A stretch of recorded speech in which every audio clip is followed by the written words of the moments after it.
trusted. Let you in, let you see through my broken skin. Let you tell me people will love me, not get sick of me, get rid of me. When the world came crashing down on me, I did not die, I went to sleep. I watch you as I am dreaming. Look away, I'm screaming. Oh, when the world came crashing down on me, I did not die, I went to sleep. I watch you as I am dreaming. Through the mist, I persist. My scars, they remain. My past and my pain. I would tell you all about it if you'd listen.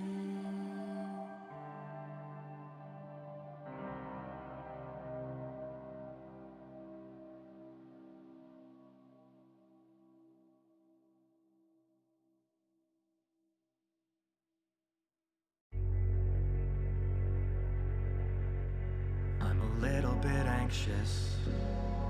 I'm a little unsure of where to go. I'm a little kid swallowed by the shadows in the ocean, and I know it's a little bit daunting. It's a little bit scary when I'm alone. It's a little bit dark outside when I'm uptight. I call you on the phone. When we hang up, I stay awake for a while, wondering if what you say is true. I am flawed but fixable when I manage some shut-eye. Oh, for all I know, I might be slumbering, although I'd rather be dead on your couch. In my bed, in my head, there's a light, but it's red, and I wander till waters bend around me and surround me until I quit.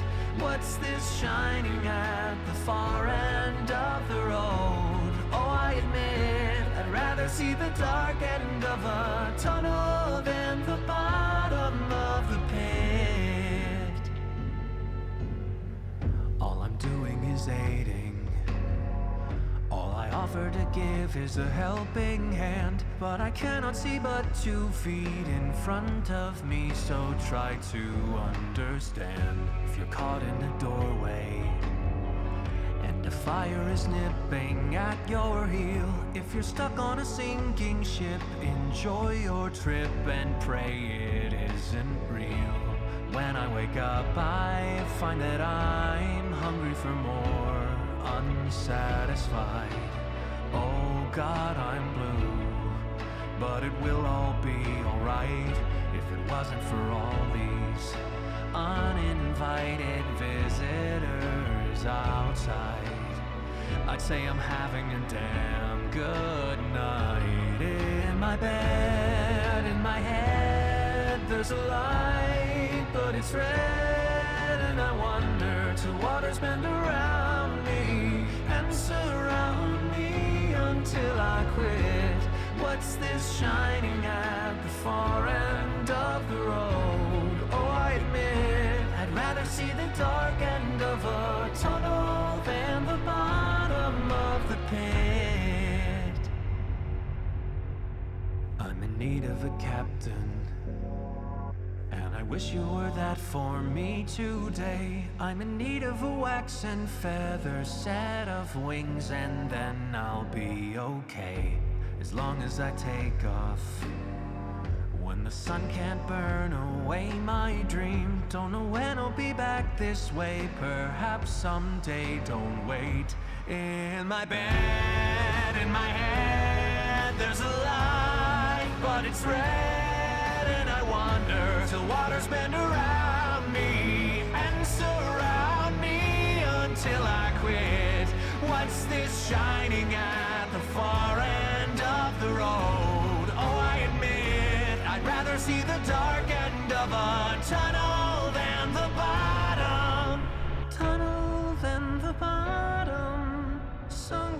to the bottom of the pit.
Hello, hello, hello to all you lovely lords and ladies. This is I, LORDJESSIAH, streaming the day and night. I stream this about every day and night here on Twitch.tv. And a special thank you, as always, to all you lovely lords and ladies that come and stay and go and lurk.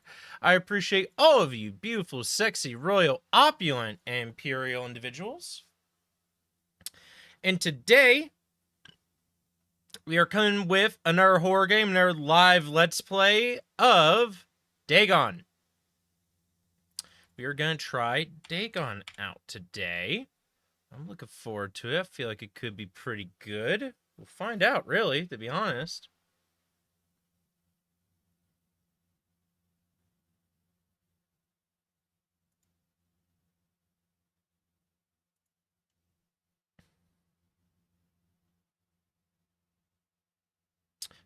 But yeah, that is the game plan today. But as always, a special thank you to all you lovely lords and ladies that come and stay and go and lurk. I appreciate all of you, beautiful, sexy, royal, opulent, imperial individuals.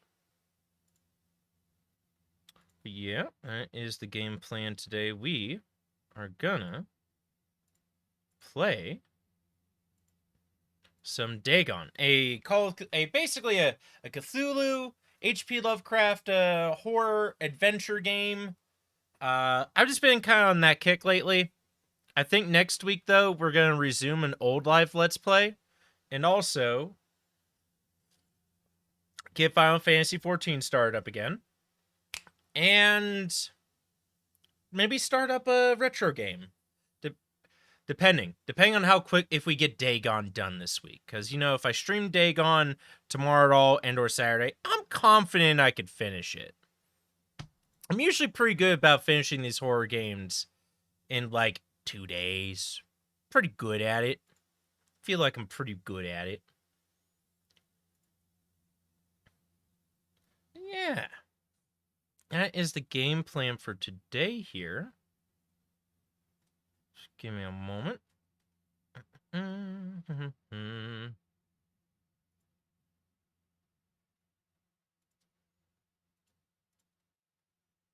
Just being bad and ordering some food.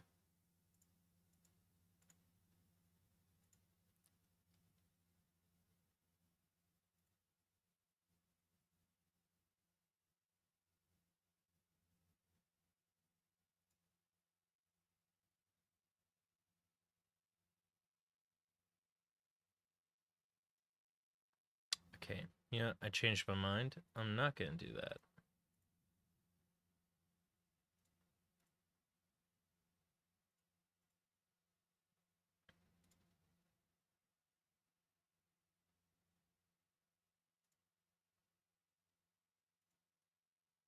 Okay, let me pull the game up here. Sorry about that delay. Also, hi, Breezy. How are you today? How is the lovely and wonderful world that is Breezy? How are you doing? How are you today, my friend?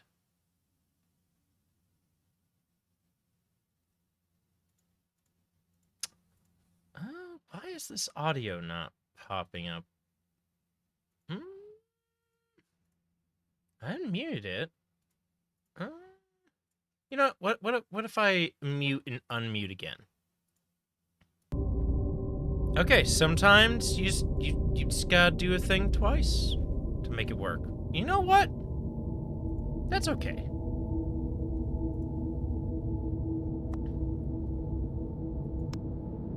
Dagon is a faithful interactive adaptation of H.P. Lovecraft's work focused on story and atmosphere. You will not find difficult choices, action sequences, or inventory management here, and movement is limited to progressing through locations along with the plot. Okay. Sounds pretty cut and dry. Sure. Alright. Cool. I am writing this under an appreciable mental strain, since by tonight I shall be no more. I'm doing just fine, Breezy. Thank you for asking. During the game, you'll encounter interactive elements. Some of them will allow you to continue your journey. Others reveal interesting facts about the original short story, its historical background, and the author. Some of the trivia is hidden. In order to find these secrets, focus your eyes and look for the Elder's sign. Okay. Good to know.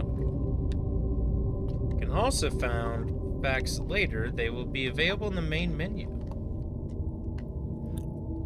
Good to know.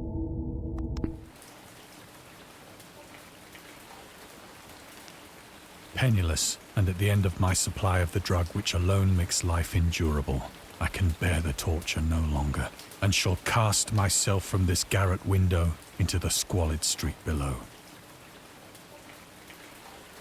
Okay.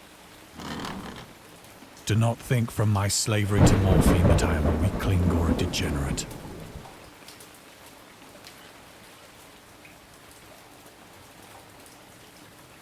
When you have read these hastily scrawled pages, You may guess, though never fully realize, why it is that I must have forgetfulness or death.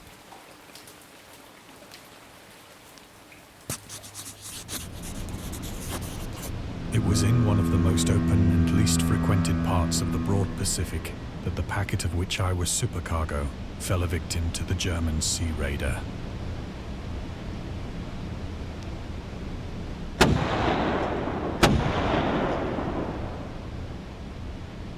The Great War was then at its very beginning, and the ocean forces of the Hun had not completely sunk to their later degradation, so that our vessel was made a legitimate prize, whilst we of her crew were treated with all the fairness and consideration due us as naval prisoners. Well, that's at least good to hear.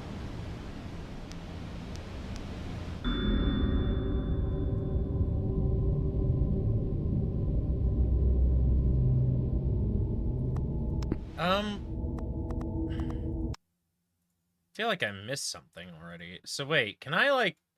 bear with me, I just want to retry something. Okay. I am writing the... Okay. Oh, can I like... Oh, hey. Oh. Lovecraft's letters. As to letters, my case is peculiar. I write such things exactly as easily and as rapidly as I would utter the same topics in conversation. Indeed, epistolary expression is with me largely replacing conversation, as my condition of nervous prostration becomes more and more acute. I cannot bear to talk much now, and am becoming as silent as the specter himself. My liquidity extends itself on paper. H.P. Lovecraft to Reinhard Kleiner, December 23rd, 1917. Throughout his life, Lovecraft penned around 100,000 letters to his friends and fans, out of which about 10% survived to this day. But his tendency to endless correspondence was a relatively late growth. In youth, he scarcely did any letter writing, thinking anybody for a present was so much of an ordeal that I would rather have written a 250-line pastoral or a 20-page treatise on the rings of Saturn. Selected letters 1929 and 1931, H.P. Lovecraft. Lovecraft would often skip meals to afford postage. Collections of his correspondence have been published in various books, and selected letters can be found online. Some readers consider them his most important legacy. Okay, I can't turn around behind me. Okay. Penniless and... Do not think from... When you have... Morphine entered into use in the 19th century and was routinely administered to treat severe pain during the American Civil War, 1861 to 1865, and World War I, 1914-1918. It was also sold without restrictions until 1914. Morphine became more popular after the invention of the hypodermic syringe around 1854. Friedrich Serturner, who first isolated this substance, originally named it Morphium? After Morpheus, the Greek god associated with dreams. At the time when Dagon was published, morphine abuse, known as soldier's disease, already posed a big problem in the United States. Okay, so this is... Wow, this is interesting. This is weird.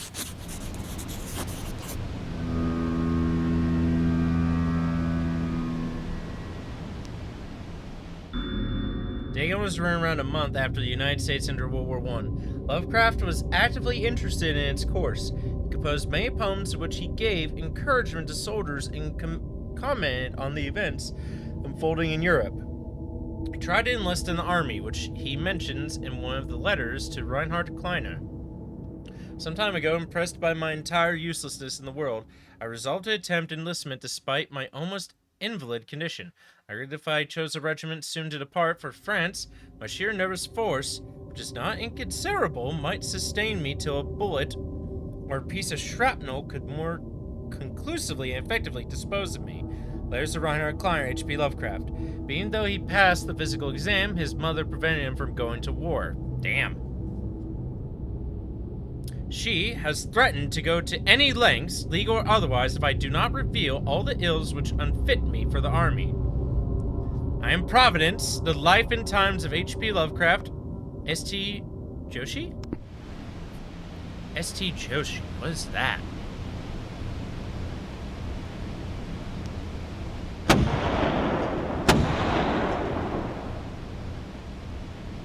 The Great War was then at its very beginning, and the ocean forces of the Hun had not completely sunk to their later degradation.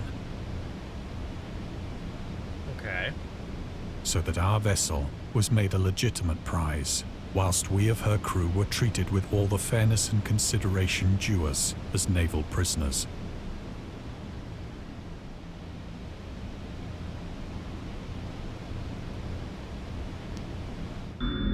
The Huns were Central Asian nomads who established a dominion in Europe, invaded the Roman Empire in the 5th century AD. They were known as brutal, deadly warriors and masters of quick raids who also developed powerful composite bows, lassos, and early siege weapons.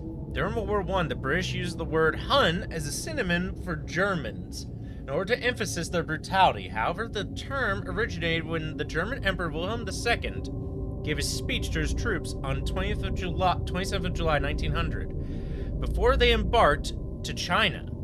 Should you encounter the enemy, he will be defeated. No quarter will be given. Prisoners will not be taken. Whoever falls into your hands is forfeited.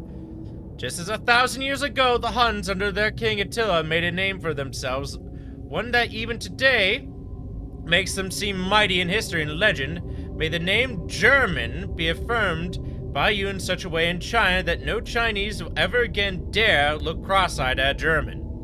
The refusal to take prisoners was a clear breach of the laws and customs of war adopted during the First Hague Convention, 1899.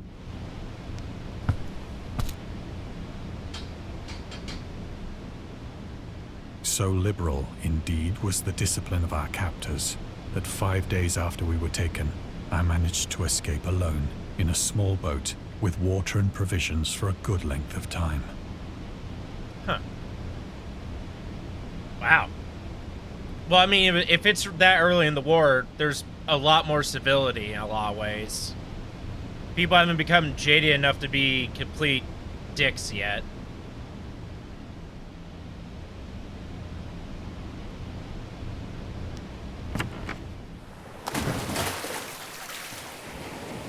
When I finally found myself adrift and free, I had but little idea of my surroundings.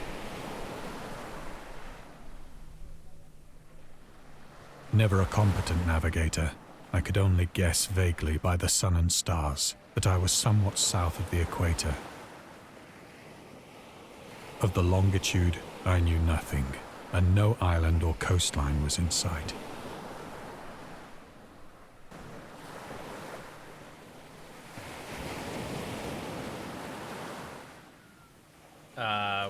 What me click on? Oh. That makes sense.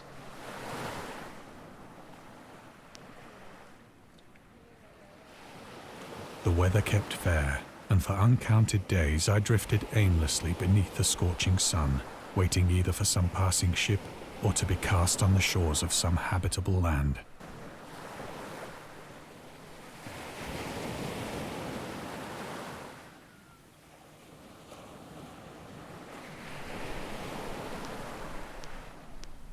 Oh, hey.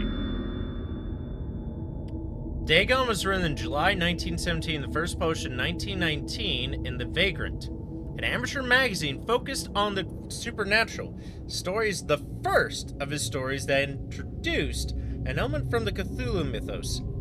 Dagon itself, a pagan cult worshipping Dagon lair, appears in The Shadow over Innsmouth, one of Lovecraft's most popular works. 1917 is also the year when he wrote The Tomb, a story about Jarvis Dudley, a daydreamer, scratching my back, who discovers a mysterious mausoleum in the woods by his house, becomes obsessed with it.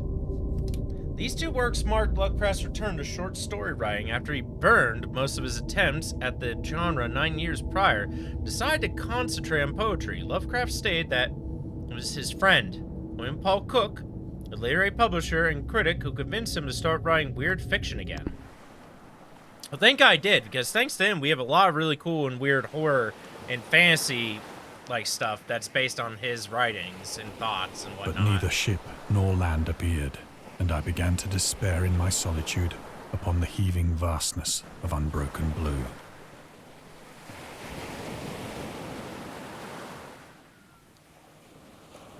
The change happened whilst I slept. Its details I shall never know, for my slumber, though troubled and dream-infested, was continuous. What the fuck? Oh, hey, the eye moved.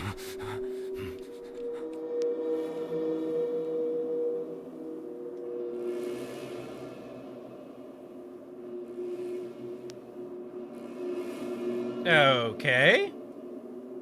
When at last I awoke, it was to discover myself half sucked into a slimy expanse of hellish black mire, which extended about me in monotonous undulations as far as I could see, and in which my boat lay grounded some distance away. Though one might well imagine that my first sensation would be of wonder at so prodigious and unexpected a transformation of scenery, I was in reality more horrified than astonished. For there was in the air and in the rotting soil a sinister quality which chilled me to the very core. The region was putrid with the carcasses of decaying fish and of other less describable things which I saw protruding from the nasty mud of the unending plain. Perhaps I should not hope to convey in mere words the unutterable hideousness that can dwell in absolute silence and barren immensity. There was nothing within hearing and nothing in sight save a vast reach of black slime. Yet the very completeness of the stillness and the homogeneity of the landscape oppressed me with a nauseating fear. The sun was blazing down from a sky which seemed to me almost black in its cloudless cruelty, as though reflecting the inky marsh beneath my feet. Oh. Dagon seems to be inspired by Fishhead, a short novel by Irvin S. Cobb about natural affinities between a hybrid idiot and the strange fish of an isolated lake. Supernatural horror and literature, H.P. Lovecraft. Lovecraft's dream about a strange island emerging from the ocean. Him crawling in the ooze that covered its surface. And dreamed that whole hideous crawl, and yet feel the ooze sucking me down. In defense of Dagon, H.P. Lovecraft. Lovecraft's interest in the topic stemmed from his aversion to fish and sea smells, in his own words. I have hated fish, and feared the sea and everything connected with it since I was 2 years old. But I cannot recall what earlier experience gave me such a profound and lasting aversion to the sea and seafood. The Dweller in Darkness, H.P. Lovecraft, 1927, Donald Wandry. Huh. Well, ain't that a sight?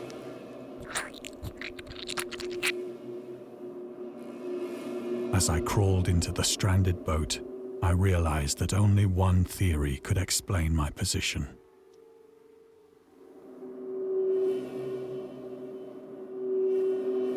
Through some unprecedented volcanic upheaval, a portion of the ocean floor must have been thrown to the surface, exposing regions for which innumerable millions of years had lain hidden under unfathomable watery depths. So great was the extent of the new land which had risen beneath me that I could not detect the faintest noise of the surging ocean, straining my ears as I might.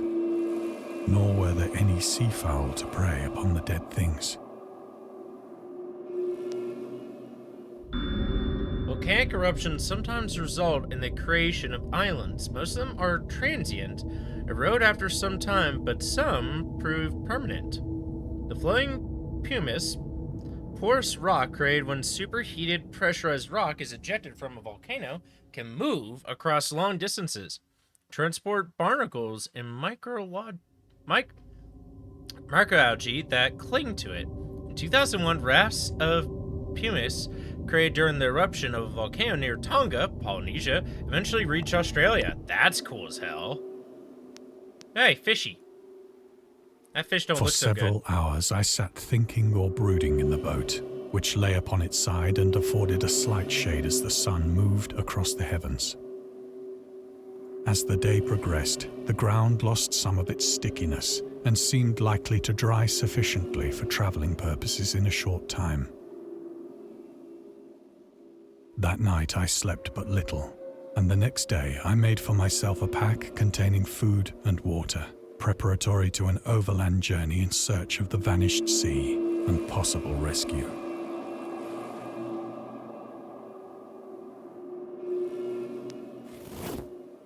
On the third morning, I found the soil dry enough to walk upon with ease.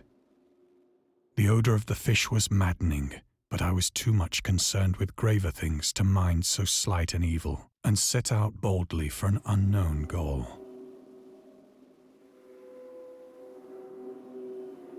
Is there any, like, secrets anywhere here? No, I think okay, just progress, I guess. All day I forged steadily westward, guided by a faraway hummock which rose higher than any other elevation on the rolling desert. What the fuck is that?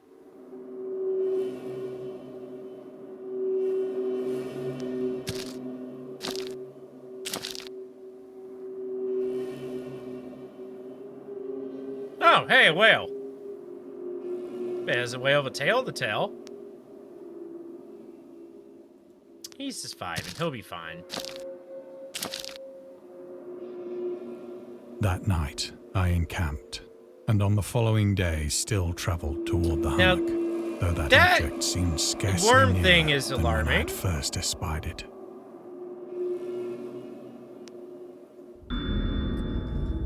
Creature of the Cthulhu mythos and fictional underwater city of R'lyeh was convinced that life could not exist at the bottom of the ocean because the water pressure would make it uninhabitable. The creator of the Cthulhu mythos. Okay. Today we know that the darkest depths of the ocean are home to many peculiar organisms. The deepest dwelling fish we have discovered so far, the Mariana snailfish, can live about 8,000 meters, more than 26,000 feet below the ocean's surface, in never-ending darkness, at hellishly crushing pressures, hundreds of times stronger than those found at sea level. Upon glancing at the modern photos of deep-sea creatures such as the anglerfish, the fanged tooth, or the viperfish, and their truly Lovecraftian characteristics, it's hard not to find some irony in this, right?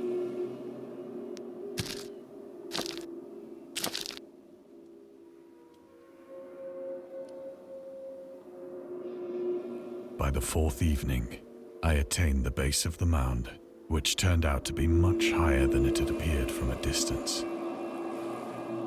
An intervening valley setting it out in sharper relief from the general surface. Too weary to ascend, I slept in the shadow of the hill. I know not why my dreams were so wild that night. But ere the waning and fantastically gibbous moon had risen far above the eastern plain, I was awake in a cold perspiration, determined to sleep no more. Such visions as I had experienced were too much for me to endure That is again. a gorgeous-looking moon. And in the glow of the moon I saw how unwise I had been to travel by day. Without the glare of the parching sun, my journey would have cost me less energy.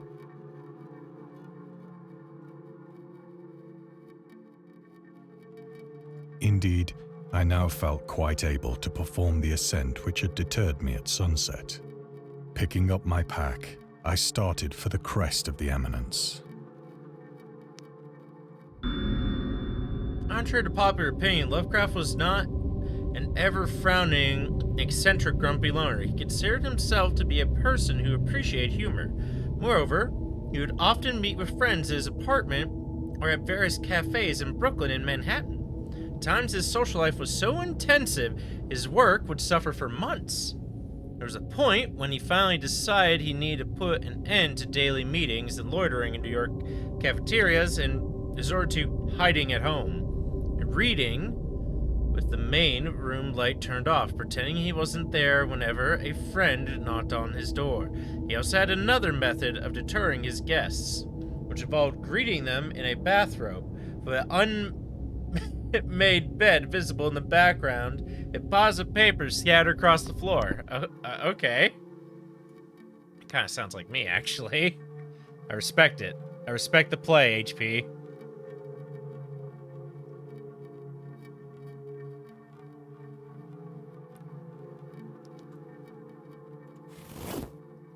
I have said that the unbroken monotony of the rolling plain was a source of vague horror to me. But I think my horror was greater when I gained the summit of the mound and looked down the other side into an immeasurable pit or canyon, whose black recesses the moon had not yet soared high enough to illumine. I felt myself on the edge of the world, peering over the rim into a fathomless chaos of eternal night. Through my terror ran curious reminiscences of Paradise Lost and of Satan's hideous climb through the unfashioned realms of darkness.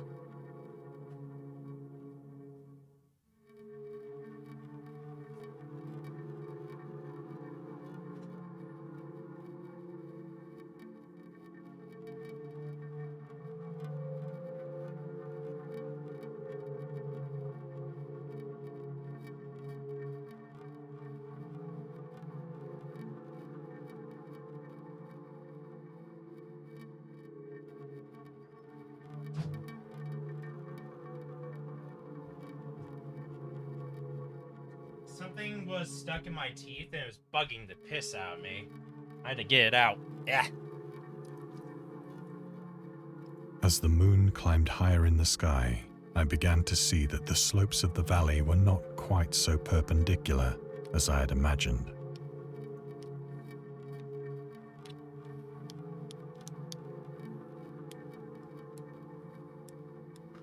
Hey, Skull. Ledges and outcroppings of rock afforded fairly easy footholds for a descent.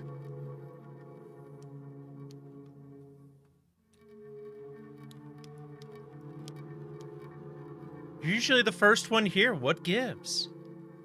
How are you doing today, bud? Whilst after a drop of only a few hundred feet, the declivity became very gradual. Okay, let's go this way. Urged on by an impulse which I cannot definitely analyze, I scrambled with difficulty down the rocks and stood on the gentler slope beneath, gazing into the Stygian deeps where no light had yet penetrated. All at once, my attention was captured by a vast and singular object on the Stygian opposite mean? slope, which rose What is the steeply definition of about 100 Stygian? yards ahead of me. An object that gleamed whitely in the newly bestowed rays of the ascending moon.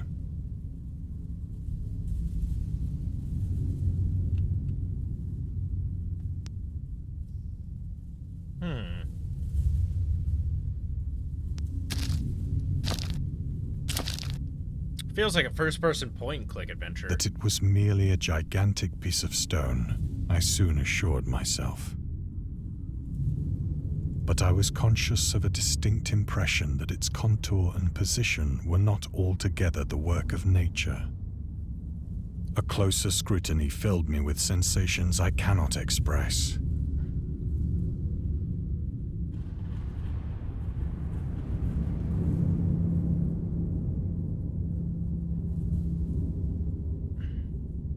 Oh, okay. I mean, that makes sense at least. For despite its enormous magnitude and its position in an abyss which had yawned at the bottom of the sea since the world was young. So I guess using it in a sense, you're like basically likening something to the river Styx, or giving that some gives you the impression or feeling of being there. Okay. I perceived beyond a doubt Interesting. that the strange object was a Such a well-shaped fun word, monolith, Stygian. whose massive bulk had known the workmanship and perhaps the worship of living and thinking creatures. Dazed and Perhaps. frightened, yet not without a certain thrill of the scientist's or archaeologist's delight, I examined my surroundings more closely.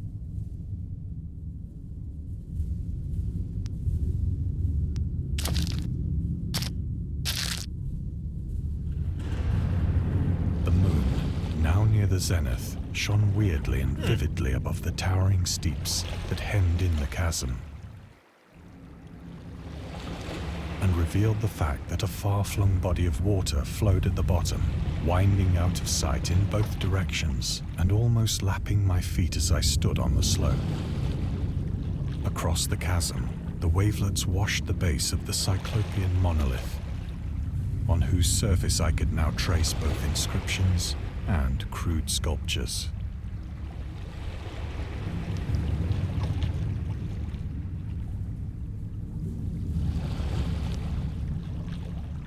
The writing was in a system of hieroglyphics unknown to me and unlike anything I'd ever seen in books, consisting for the most part of conventionalized aquatic symbols such as fishes, eels, octopi, crustaceans, mollusks, whales, and the like. Several characters obviously represented marine things which are unknown to the modern world, but whose decomposing forms I had observed on the ocean-risen plain. It was the pictorial carving, however, that did most to hold me spellbound. Dagon contains many themes and storytelling methods that Lovecraft developed in his later works, such as telling the story through carvings at the Mountains of Madness, the Nameless City, journals and characters' notes, the Shadow Out of Time, the Haunters of the Dark, islands emerging from the ocean, the Call of Cthulhu, or fictional beings and deities based on real events and mythologies, Migo and the Whisperer in Darkness. It's also considered the origin of the popular Cthulhu mythos. Some of Lovecraft's other stories also conclude in a manner similar to Dagon, but let's skip the details in order to not spoil the ending. Okay. Plainly visible across the intervening water on account of their enormous size were an array of bas-reliefs whose subjects would have excited the envy of a doré. I think that these things were supposed to depict men, at least a certain sort of men, though the creatures were shown disporting like fishes in the waters of some marine grotto, or paying homage at some monolithic shrine which appeared to be under the waves as well. Of their faces and forms I dare not speak in detail, for the mere remembrance makes me grow faint, grotesque beyond the imagination of a Poe or a Bulwer. They were damnably human in general outline, despite webbed hands and feet, shockingly wide and flabby lips, glassy, bulging eyes, and other features less pleasant to recall. Curiously enough, they seem to have been chiseled badly out of proportion with their scenic background. For one of the creatures was shown in the act of killing a whale, represented as but little larger than himself. I remarked, as I say, their grotesqueness and strange size, but in a moment decided that they were merely the imaginary gods of some primitive fishing or seafaring tribe. Some tribe whose last descendant had perished eras before the first ancestor of the Piltdown or Neanderthal man was born. Lovecraft would often use the latest scientific discoveries as inspiration for his works. He would even update his stories at the last moment in order to make sure they reflected the latest breakthroughs. Fortunately, this method was not without its flaws. After Lovecraft's death, the Piltdown man discovery mentioned in Dagon turned out to be a paleoanthropological fraud. In 1912, Charles Dawson, an amateur archaeologist, announced that he had discovered the missing link between ape and man. The fossilized remains of a previously unknown early human. Years later, they turned out to be a forgery. But By that point, the fraud had already managed to negatively affect the early research on human evolution. In the year when the discovery took place, the majority of the scientific community believed Dawson indeed found the missing link. In 1953, Time magazine published evidence proving that Dawson was a con man. It turned out that the fossils of the previously unknown early human consisted of a human skull, the jaw of an orangutan, and chimpanzee teeth. Okay. Someone was desperate for Awestruck clout. at this unexpected glimpse into a past beyond the conception of the most daring anthropologist, I stood musing whilst the moon cast queer reflections on the silent channel before me. Then, suddenly, I saw it. What? Oh, shit. I see that. With only a slight churning to mark its rise to the surface, the thing slid into view above the dark waters.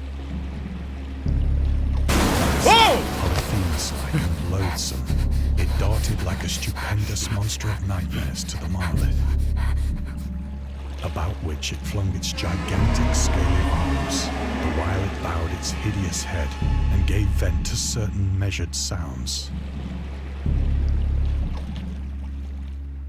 I think I went mad then.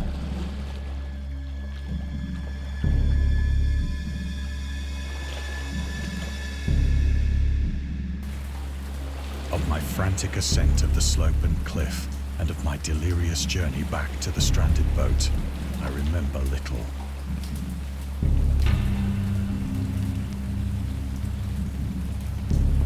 Yeah, I don't think I'd want to contend with the deep one either. I believe I sang a great deal, and laughed oddly when I was unable to sing.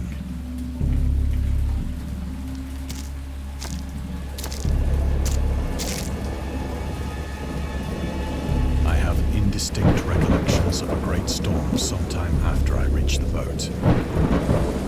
At any rate, I know that I heard pearls of thunder and other tones which nature utters only in her wildest moods.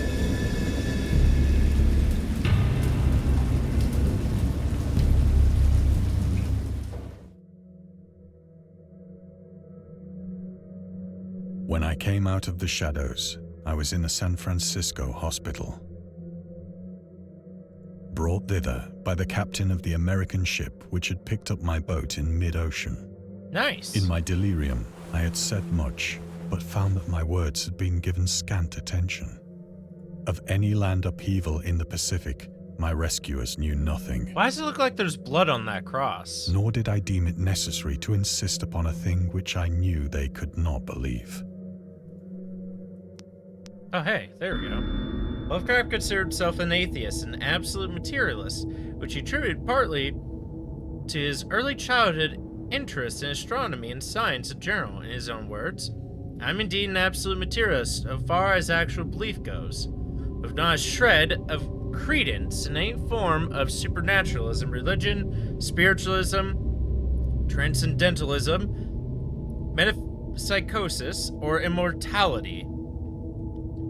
All I say is that I think it is damned unlikely that anything like a central cosmic will, a spirit world, or an eternal survival of personality exists. They are the most preposterous and unjustified of all the guesses which can be made about the universe. And I am not enough of a hair splitter to pretend that I don't regard them as errant and negligible moonshine. In theory, I am an agnostic, but pending the appearance of radical evidence, I must be classed practically and provisionally as an atheist." Sources: Against Religion, The Atheist Writings of H.P. Lovecraft. H.P. Lovecraft. Mythos: The Myths and Tales of H.P. Lovecraft, and Robert E. Howard. H.P. Lovecraft, Robert E. Howard. Good to know. Thank you, H.P. Once I sought out a celebrated ethnologist and amused him with peculiar questions regarding the ancient Philistine legend of Dagon, the fish god.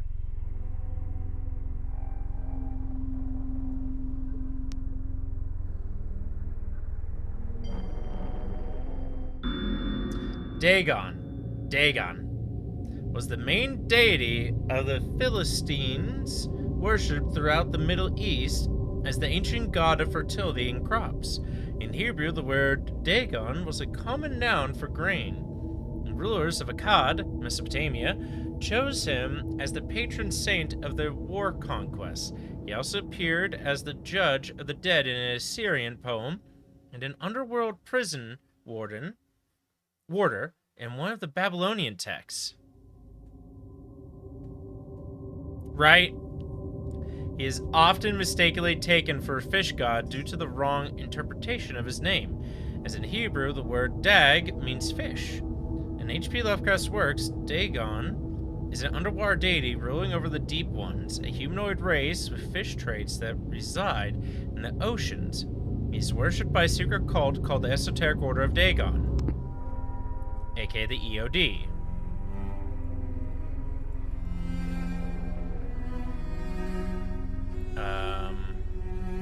Oh. Okay, it's supposed to be clicking over there. Wow, okay. For some reason, occasionally it just, like, flings my mouse up, and it's not even me doing that. I don't know why.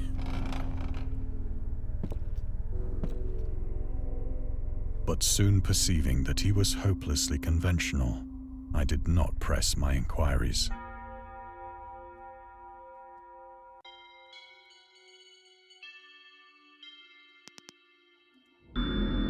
Lovecraft's attempts to find a job in 1925 were influenced by advice he received from friends. Among others, he started freelancing for a marketing magazine where he would write announcements and commercials.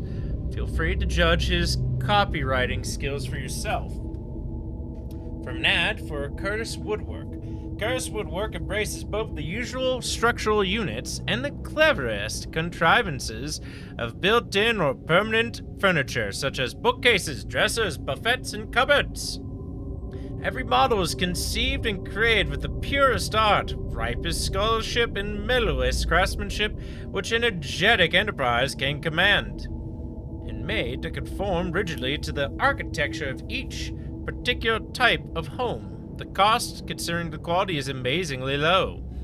A trademark on the individual pieces prevents any substitution by careless contractors. Source: Lovecraft Studies, Volume 7, Number 1, H.P. Lovecraft, S.T. Joshi? Joshi, I think that is?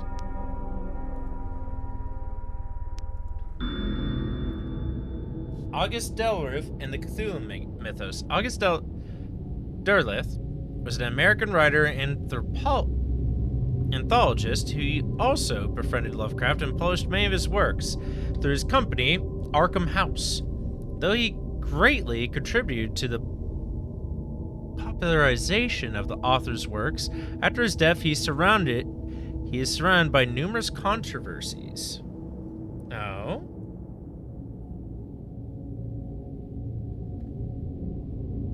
One of his most questionable decisions involved introducing the good versus evil doctrine. Derleth was a devout Catholic to the Cthulhu mythos, which contrasted with Lovecraft's view of the world and his approach to cosmic horror. As a result, the author's works were often misunderstood and misrepresented in today's culture. It is also worth noting that Lovecraft was never really interested in creating a mythology, and the term Cthulhu mythos was coined by Derleth after the author left the mortal plane. Ah, okay. Well, he certainly wouldn't be the first author to have his shit fucked with in that way. Won't be the last.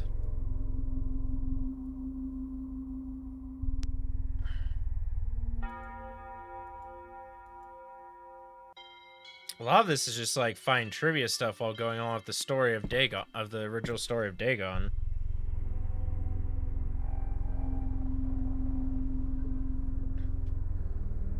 Also, my food's here.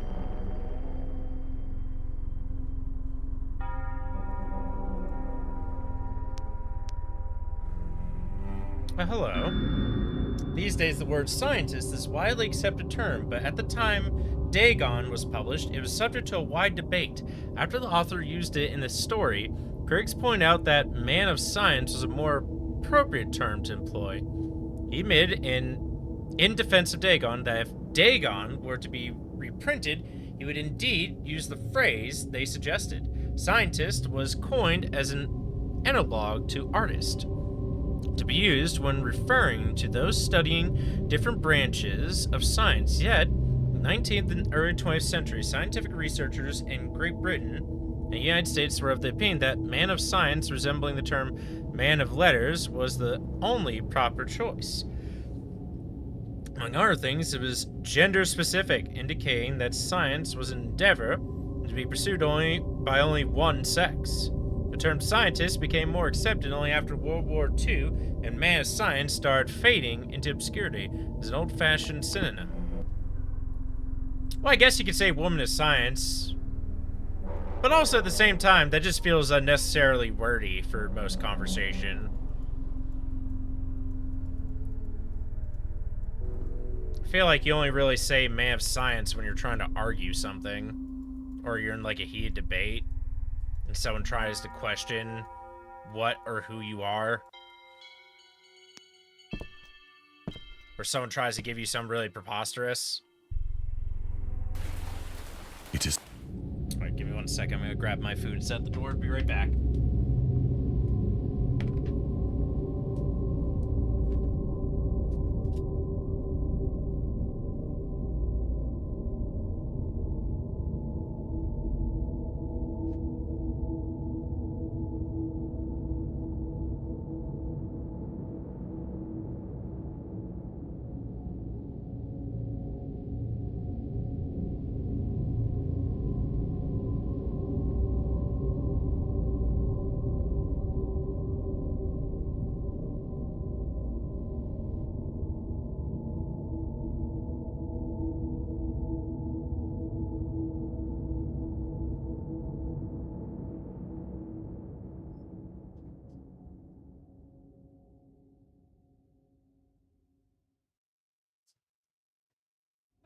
I'm back.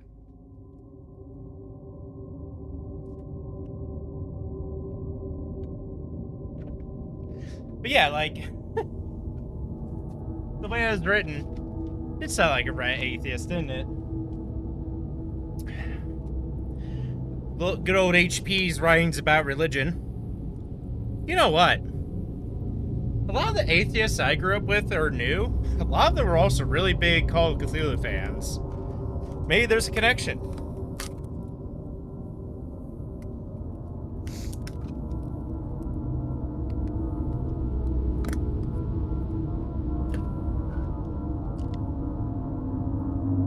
At night, especially when the moon is gibbous and waning, that I see the thing. I tried morphine.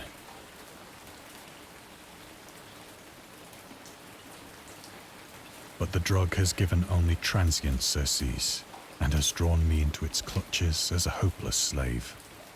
So now I am to end it all, having written a full account for the information or the contemptuous amusement of my fellow men.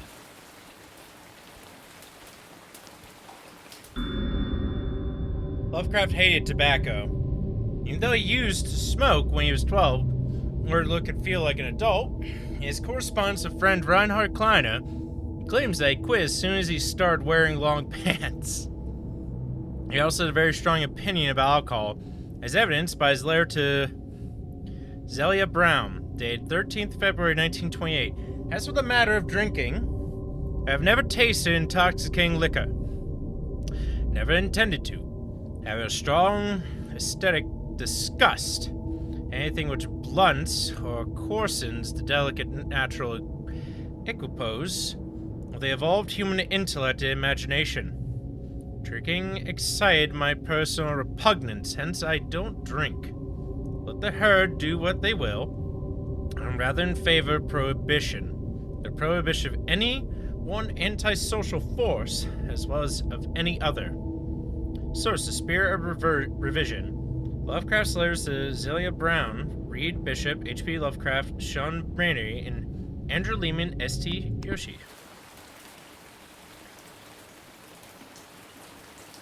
Any other little tidbits around here hiding? That seems to be it.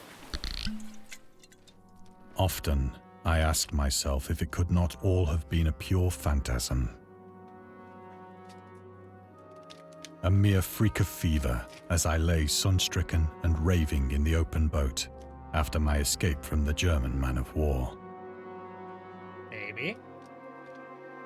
This I ask myself, but ever does there come before me a hideously vivid vision in reply.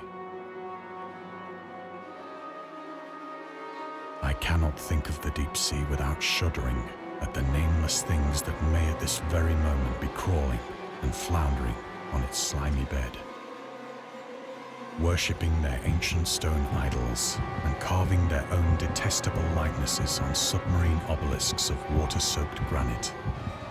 All right, now that big-ass fish thing is scary. I dream of a day when they may rise above the billows to drag down into their reeking talons the remnants of puny, war-exhausted mankind. Of a day when the land shall sink and the dark ocean shall ascend amidst universal pandemonium.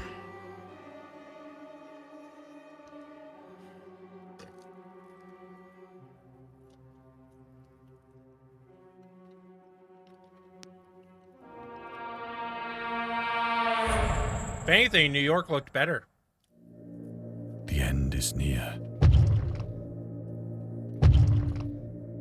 I hear a noise at the door, as of some immense slippery body lumbering against it.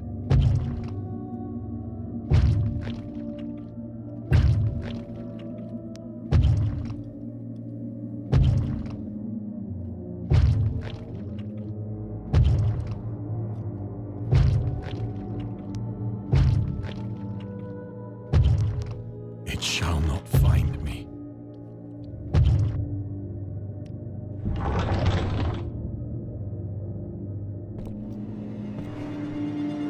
God, that hand!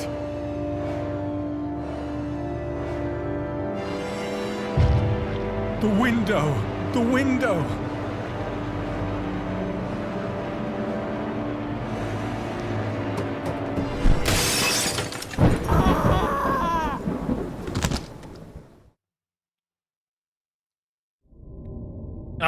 Okay.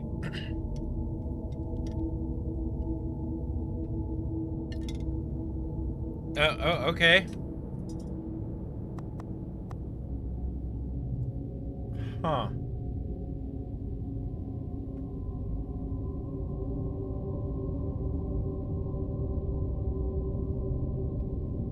Okay, then.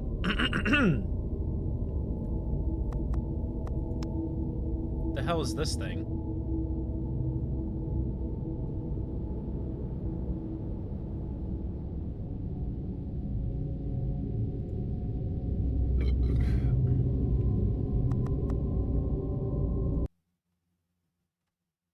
Okay. Huh.